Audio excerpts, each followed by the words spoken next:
Neno la Mungu kama lilivyoandikwa katika kitabu cha Injili ya Yohana Mtakatifu sura ya 1. Nasema, hapo mwanzo kulikuwako neno, naye neno alikuwako kwa Mungu, naye neno alikuwa Mungu. Huyo mwanzo alikuwako kwa Mungu. Vyote vilifanyika kwa huyo, wala pasipo yeye hakikufanyika chochote kilichofanyika. Ndani yake ndimo ulimokuwa uzima, na ule uzima ulikuwa nuru ya watu. Nayo nuru yang'aa gizani, wala giza halikuiweza. Palitokea mtu ametumwa kutoka kwa Mungu, jina lake Yohana. Huyu alikuja kwa ushuhuda, ili aishuhudie ile nuru, wote wapate kuamini kwa yeye. Huyo hakuwa ile nuru, bali alikuja ili aishuhudie ile nuru. Kulikuwako nuru halisi amtiaye nuru kila mtu akija katika ulimwengu. Alikuwako ulimwenguni, hata kwa yeye ulimwengu ulipata kuwako, wala ulimwengu haukumtambua. Alikuja kwake, wala walio wake hawakumpokea.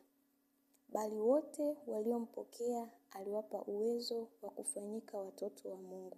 Ndio wale waliaminio jina lake, waliozaliwa si kwa damu, wala si kwa mapenzi ya mwili, wala si kwa mapenzi ya mtu, bali kwa Mungu.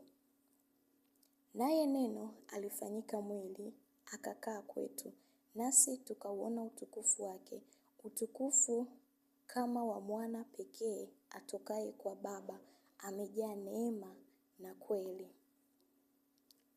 Yohana alimshuhudia, akapaza sauti yake akasema, huyu ndiye niliyenena habari zake, ya kwamba ajaye nyuma yangu amekuwa mbele yangu, kwa maana alikuwa kabla yangu.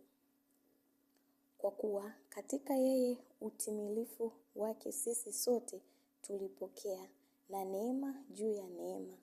Kwa kuwa torati ilitolewa kwa mkono wa Musa, neema na kweli zilikuja kwa mkono wa Yesu Kristo.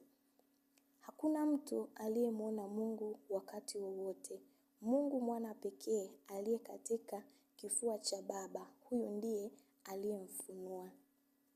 Na huu ndio ushuhuda wake Yohana. Wayahudi walipotuma kwake makuhani na Walawi kutoka Yerusalemu ili wamuulize, wewe nani? Naye alikiri wala hakukana. Alikiri kwamba mimi siye Kristo.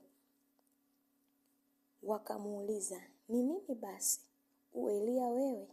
Akasema, mimi siye. Wewe nabii yule? Akajibu, la. Basi wakamwambia, nani? Tuwape majibu wale waliotupeleka. Wanenaje juu ya nafsi yako?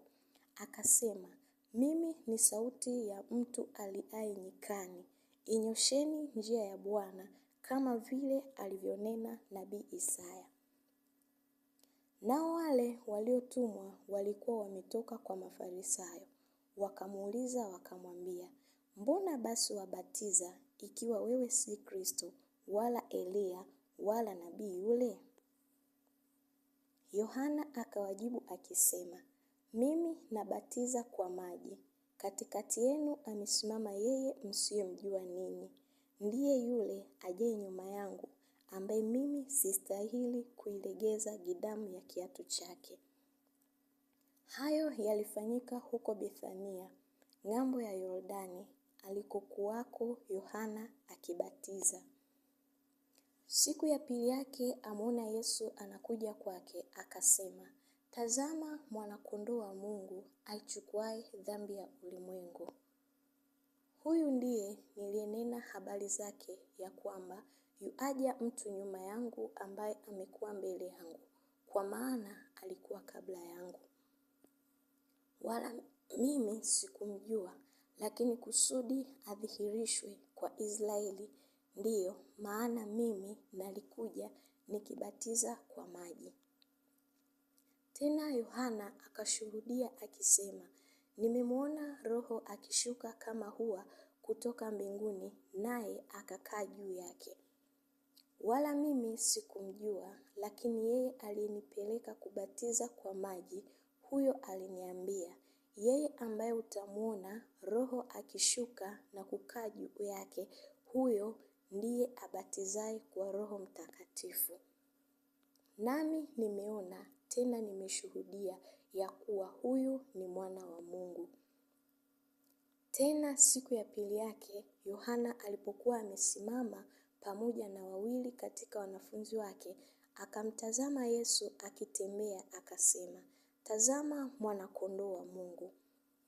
Wale wanafunzi wawili wakamsikia akinena, wakamfuata Yesu.